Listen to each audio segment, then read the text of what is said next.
making a video. It's extremely stressful because I'm trying to fill out this application for a re-examination for housing, and I'm making phone calls to PayPal to try to get my account balance, and they're tapping my phone and rewiring it, and it sounds so violently. The sounds are so violent, and they're turning it up and using it as a deterrent weapon against me as I'm trying to have conversations and train me. And they're just, this same person that keeps picking up the phone is tapping my phone, and they're linking it to this individual every single time. But I wanted to talk about my biological father, about my ideas or suspicions that he was brutally beaten half to death. And he was really bad. Like, they almost killed him. And the reason I say this is because I know this sounds wild, but I remember being in 5th grade, and there was a conversation with Miss Giller and Miss Heather.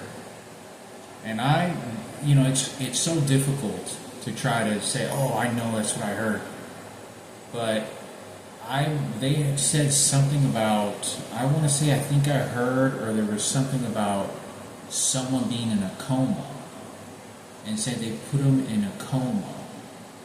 That my biological father was somewhere where, I don't know if it could have been his own fault.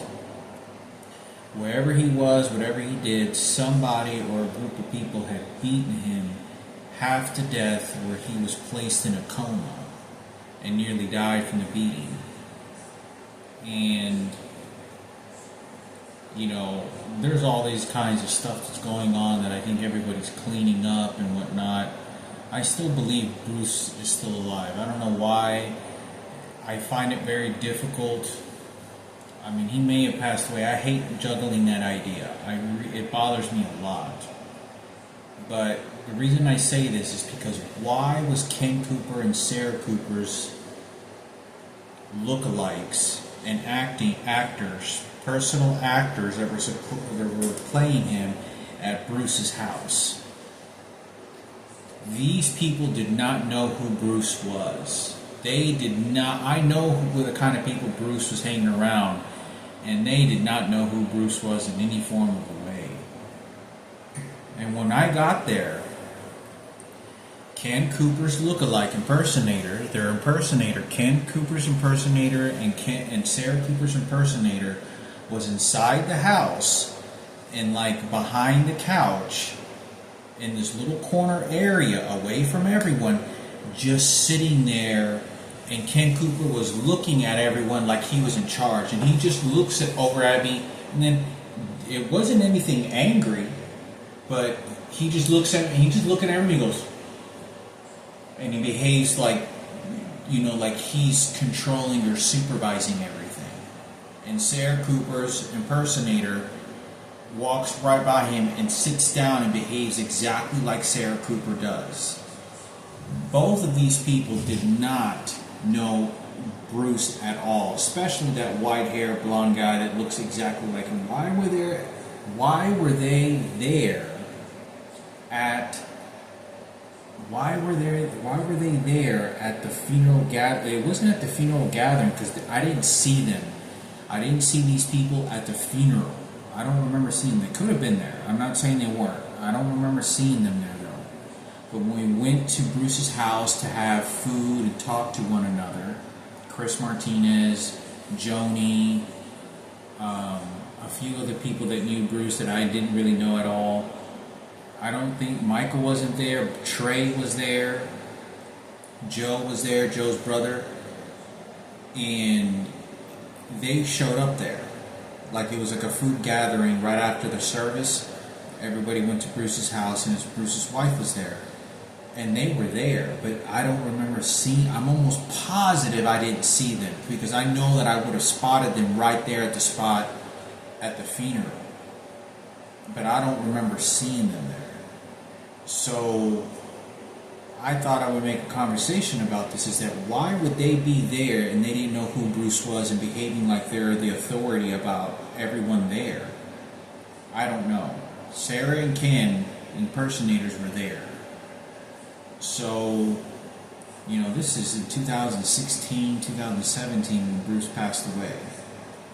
This is one of the, it's a, not only is it very disrespectful as well, but it's a very, I don't know, it just very suspicious. It's very suspicious, but I want to say this because about my biological father, that my biological father, I was in 5th grade whenever I met Michaela, and they had us walk in the like lower grades, like 2nd and 1st grade areas, and we have no reason to be walking in that area in 5th grade, and we never walked that area, but we happened to be walking past this area for some reason.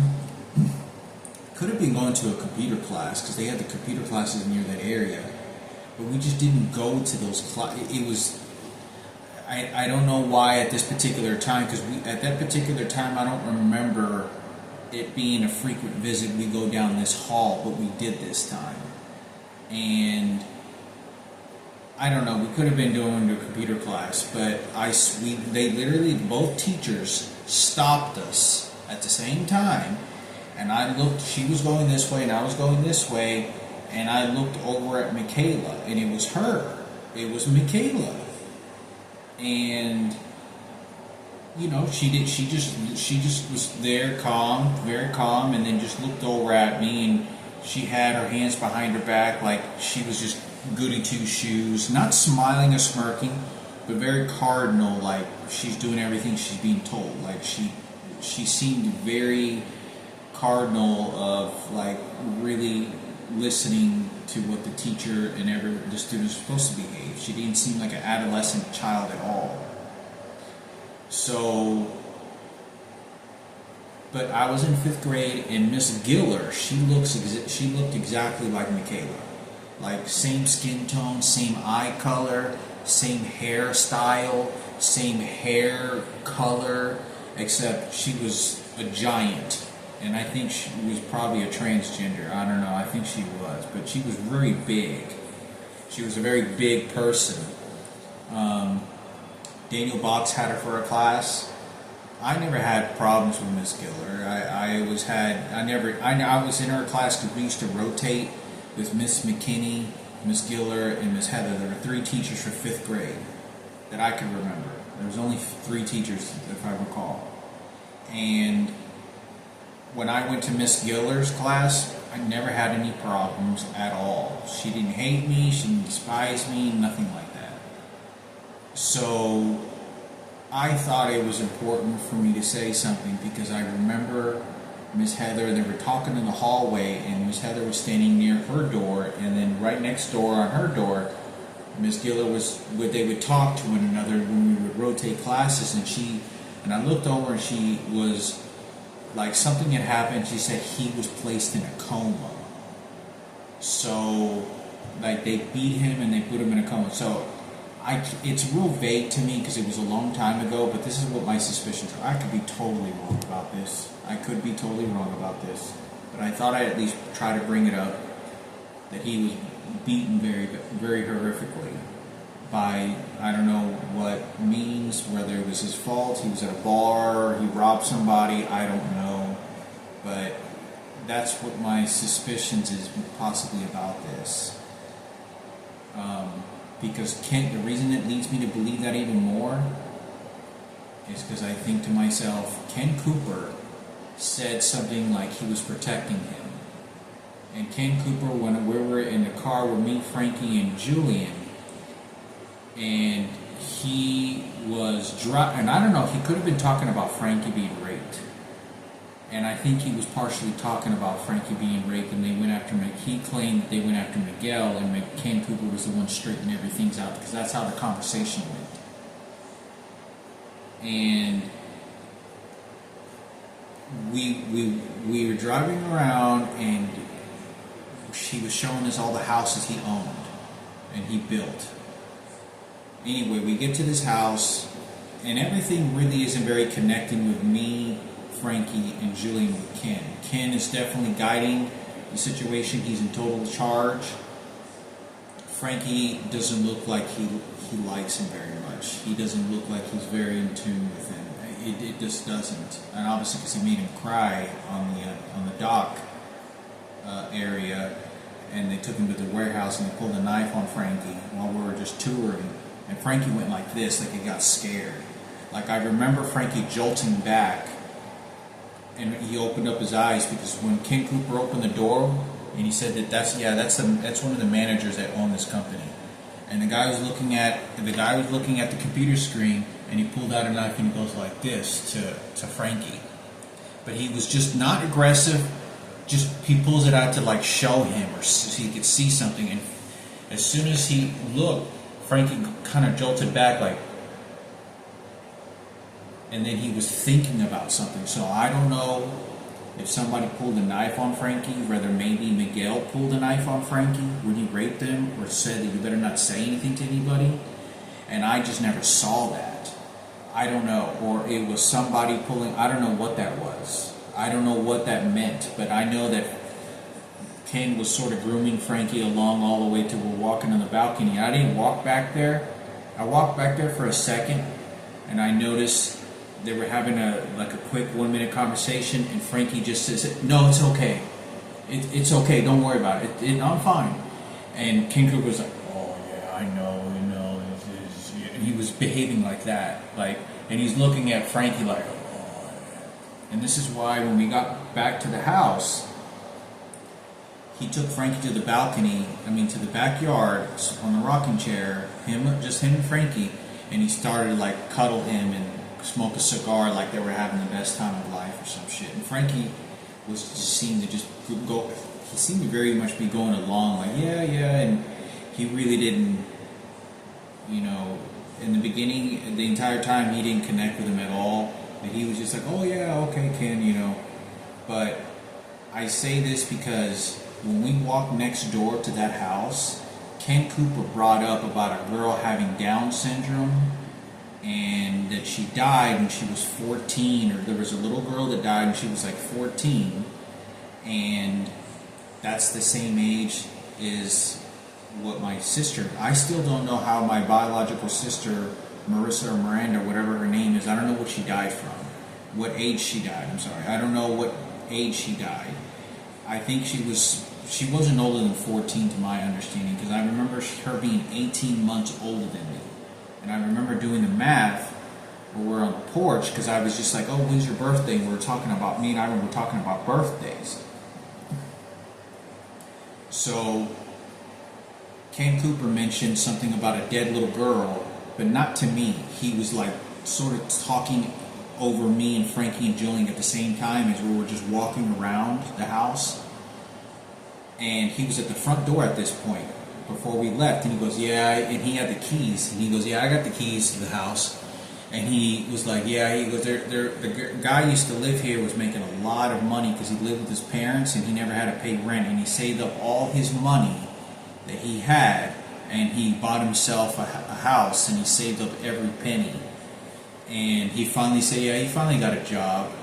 And what happened is Ken said, he goes, yeah, the guy here, he had a daughter, and she was 14 years old when she died, and she was in a wheelchair and in just really bad shape, but she passed away, and she was 14 years old.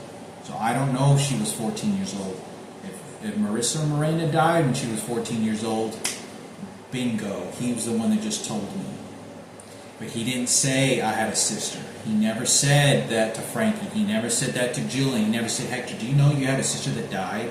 Neither did Sarah Cooper. I think they had cameras at that house, obviously to protect them and gutter us out, because that's what they did, and gutter me out. But as far as it goes with that, he said that there was a little girl that died at 14 years old that was in a wheelchair, and she was all fucked up. She was like, I don't know, it's like she had a brain hemorrhage or some shit, or she got really sick, and she was already sick prior, and she died when she was 14 years old. And I remember Ken having the key, and he was just kind of like playing detective, like he's in charge of everything. But when he was talking about this conversation, he was using it as a hypothetical situation. Like if you get in an environment and you know somebody about all their personal life, and you start bringing up other people's lives, and you never bring up their name, but you're really talking about their character about that person. Well, that's what he was doing.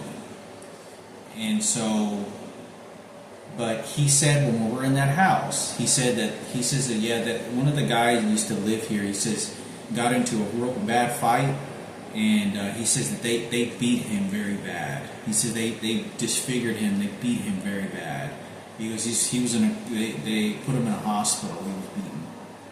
So I don't know if that part, when he's talking about a beating, I don't know if he's talking about my biological father, and which makes me believe that, or he could have been talking about someone else. Now, he said there was a 14-year-old girl that died, that he had a daughter that died. If Marissa Miranda, I think she was 14 years old, because that's what Ken Cooper said.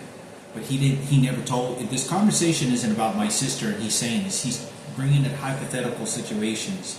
Like if I knew my mother had another son that I never knew about that died and he was 5, and I would go over to her and I would just make up a story and say, oh yeah, you know, John, me had a friend, and his friend had a kid that died and he was 5 years old. Yeah, we went to the funeral and we went out to eat afterwards. And I'm shrugging that information out, but that never happened. I'm just talking about, or even if it did, I'm really targeting my mother about that. Well, that's the way that he had that conversation. But he said there was a 14-year-old girl. That makes her, yeah, because Ken Cooper said, yeah, I think she was 14. Because I don't know what age she was. And if Ken Cooper, that's what I think he was talking about. That's what I think he was talking about. Yeah, she was 14 years old when she died. There you go. But I can't even begin to explain this, what a hopeless feeling this is. What a flawless victory of what these parasites, what Ken Cooper, Sarah Cooper, and Kenneth did. You know, as far as Michaela, she talked about Michaela. He talked about Michaela too. He goes and said, yeah, he had another daughter. I want to say, I think he said he had another daughter in that house, and he was talking about the neighbor. And he goes, yeah, she's beautiful. She's real pretty. She's a real pretty girl. And the way that he talked about her, Michaela, was like the one that he was her daddy. He was her caretaker. He was the guardian angel for Michaela. I'm not antagonizing it, but that's the way that he sort of talked about it. Like, yeah, she goes, yeah, he had another daughter, and she's still pretty young. She's in her teens, but she lives somewhere else, and she's real pretty. She's a very, very pretty girl. Yeah, he goes, yeah, she's a pretty girl. And that's, you know, he's like kind of jiggling the keys inside the front door as there's a blistering light because it's sunny and it's not really hot. I don't think outside, real hot, but it's sort of warm. But it's like 70 degrees. But I thought I would make this conversation because even Michaela was talked about. So as far as Michaela goes, I know they went after her and so many other people, but I want to say, I think I heard Ken Cooper, he was talking about maybe somebody doing drugs or selling drugs. At some point, one of his friends or the guy used to sell drugs when he was younger, and it didn't make sense because the guy that he kept on talking about that lived there, he said, like, he's talked about the guy's life that didn't match up to, oh, he was a drug dealer, he had a daughter, but he had another daughter, oh, he saved up all his money and lived with his parents and had made a whole lot of money, he had fortunes of money, he didn't have to worry about rent for 10, 20 years, and this is what he did. This is what I was told. So, you know, this is 20 years ago. You know, it does make me feel like crying because I'll never get those experiences with Michaela when I was young. You know, I was never in my late 20s, early 30s to say, hey, I get to go to some sort of vacation or bowling with Michaela and meet her family, or what was her life like. It's all old. I'm old. Everything is permanent. And there was no relationship that I would have liked to have been able to meet my biological half-sister, but they did that on purpose. They could smuggle me into buying a marijuana grow kit and sabotage me, but you can't tell me about my sister. Beat either one of them. But that's the story. I can't even explain what an annihilation of what a defeat that was for me and my immediate family. I never got to formally meet with Michaela, Julian, all this other shit. There's nothing there. Everything was before when I was 20, and I saw Julian a couple of times, and that was it. Julian probably visited me just as many times as he visited Kenneth. You know, when I was living at my apartment, when I had my transplant, he stayed for 2 weeks. He visited me once, I think it was, when I lived in my apartment. He came in, looked at the apartment. I think we went and got something to eat and he left. It was like 10 minutes. Second time he showed up when I was 20, when I was in my late 22 years old, was when I bought a marijuana grow kit, hydroponic grow kit, and he helped me put it together. And then he left. But other than that, Julian disappeared. Never heard from him, never got calls from him.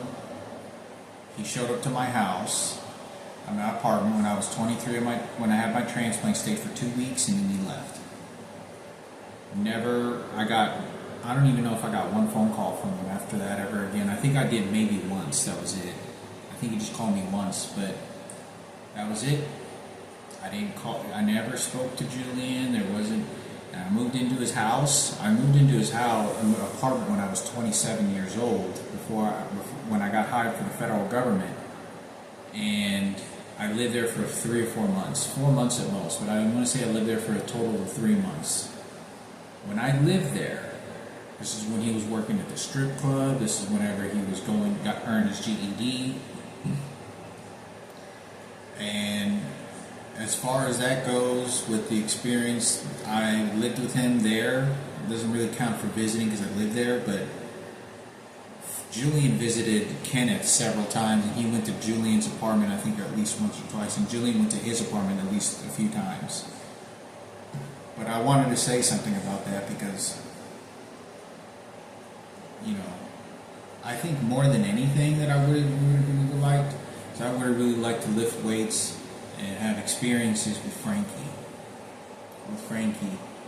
as brothers, and Julian and Michaela. Especially Michaela, because she's a girl, and she's my blood-related half-sister, and, you know, she looks like a model. You know, she would have been able to introduce me to beautiful girls, and she looked like she grew up from a pretty good, somewhat of a decent family gathering. So I thought I'd say something, but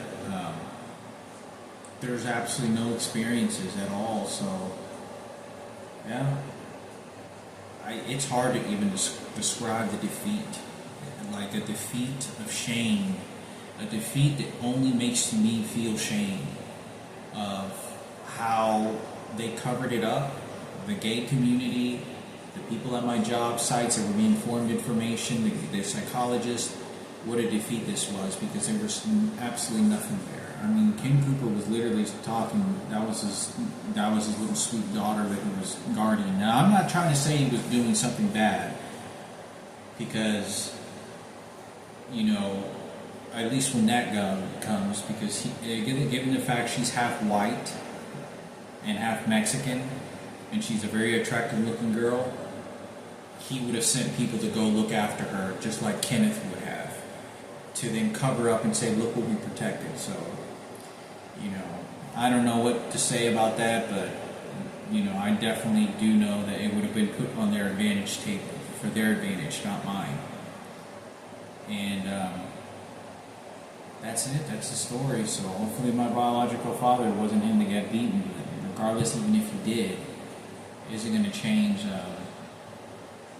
you know, I'm not 100%, I'm not looking for a father-son relationship, that's for sure.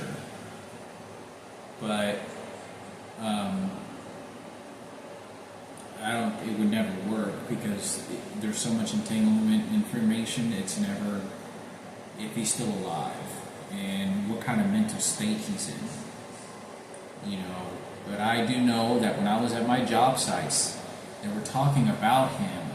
I'm almost clear that they were talking about him, saying he was homeless, living in the streets, and he was on drugs for a little while. But when he was living in his car, and he was homeless for a period of time, and he was begging for jobs and begging for work. He was begging for work. But why, this situation that I want to talk about, my biological father, why did my mother want to name me Hector,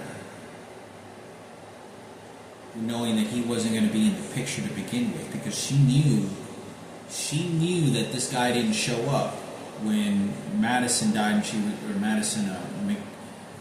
Marissa or Miranda, whatever her name was 14 years old when she died, just like Ken Cooper identified. But I think that's, if it turns out she died when 14, there you go, he was the owner. But so if she was born in placed in a different house and didn't show up into our neighbor's house for a long time, he never showed up. Why is it that my mom has this girl that has a very disfigured and this disease that she has, this genetic disease, Down syndrome, that has made her mentally retarded? I don't like using the word retarded. I think Down syndrome is a more respectable word. But she had a severe case of Down syndrome. Why is it that she gets sick, she's born into the world, and then I'm born? She's 4 years. She's like 18 months older than me, so she's like almost over a year older than me. If you know this guy didn't show up, then why are you naming me Hector? Why are you naming me the same name of this guy that didn't ever show up until several years later? And why did my mom lie to him, saying that she died when she didn't? Why did my mom lie saying that she died and the little girl didn't? And then a couple of years later, the little girl moves in next door. My mother felt cherished to honor his name, to honor Hector, and to name me this guy. Why did you do that? Like, if you don't like this guy and this guy was a piece of shit, why would you name him Hector? You're me, Hector, like him. It's because she liked him and wanted to honor him, and if he's not in the picture, she's doing that on purpose. So that's what everyone, Ken Cooper, Sarah Cooper identified, and several other people. They were just mangling the situation. Now, there's nothing you can do. The President of the United States is nothing more to blame. The psychologist. They get what they want, white supremacy. There's nothing. I can't explain even the defeat of this, but why does she name me Hector? Why does she name me Hector if she didn't like this guy? If this guy was a piece of shit and didn't all this other shit, why does she name me Hector? That's because that's not the truth. My mom favored this guy for a little while, even after the little girl was born with a severe case of Down syndrome, and he didn't show up in my life. So, I'm not giving this guy credit because he didn't give me any money. He didn't send my mother but a few paychecks. But all I know is that he went off and got a blonde woman pregnant, a white woman pregnant, and that probably would have never happened because there were several people already agonizing about it toward me, saying, no, that's what he gets to have. That's what he got. Because it's all about who got what. And so, no, he gets that. So, I don't know what to say. Like I said, there's too many people against him and against poisoning my mother, and I was left with no knowledge of this. I can't do nothing about that. That was entirely their fault, their decision. They did this at the architectural firm, at PBK. I don't think any of them were architects. I think many of them were detectives or police force. Because there was a guy that showed up to look exactly like my biological father, and he was behaving around him like that around me. He said this guy's name's Hector too. I want to say this name is Hector. Who knows if it was him? It could have been him. I don't think it was. But regardless of the situation, I have to do what I'm told. And what they tell me who the hero is, who did what, who's a scum, how I'm beaten with the electronic devices and all the white supremacy that comes around me with their racist movement and get homosexuality pride against me. They have their own gay community that's retaliating against me. I can't do anything about that. The president is ordering the homosexuals to do that and transgenders. When you have that number of people that hate me like that and are all about white supremacy, they just have to kill me and get rid of me.